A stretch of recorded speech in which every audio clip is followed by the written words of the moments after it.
August दुपारनंतर शेतकरी बांधवांच्या खात्यामध्ये थेट पद्धतीने पैसे जमा होण्याची शक्यता जाणून घेऊ संपूर्ण बातमी.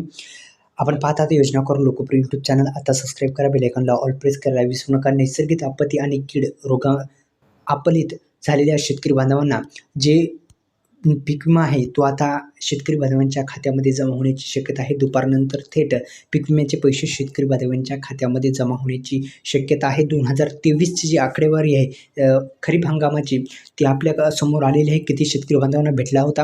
आता 2024चा आताच 11 तारखेला जो हप्ता आहे पीक विम्याचा पहिला हप्ता तो देण्यात आलेला आहे. त्यामुळं लवकरात लवकर आकडेवारी समोर आलेली नाही, पण 2023ची आकडेवारी आपल्यासमोर आलेली आहे की किती शेतकरी बांधवांना हप्ता मिळाला होता पीक विम्याचा. तर त्या अनुषंगाने 2024चा पण आपण अंदाज लावू शकतो पीक विम्याचा, कारण की 2025मध्ये 2024चा हा हप्ता देण्यात आलेला होता आणि 11 तारखेला शेतकरी बांधवांच्या खात्यामध्ये राजस्थानमधून हप्त्याचं वितरण करण्यात आलेलं आहे.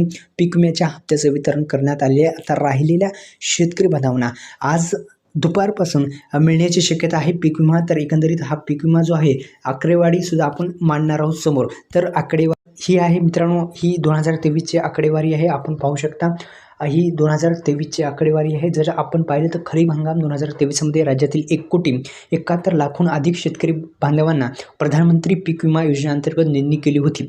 एकंदरीत आपण जर पाहिलं तर 1,71,00,000हून अधिक शेतकरी बांधवांनी आपण जर पाहिलं तर शेतकऱ्यांनी प्रधानमंत्री पीक विमा योजनेचा लाभ घेतला होता, म्हणजे नोंदणी केली होती. या योजनेअंतर्गत 96,44,000 शेतकऱ्यांना 5,261 कोटी जे आहे ते विमा अदा करण्यात आलेला आहे.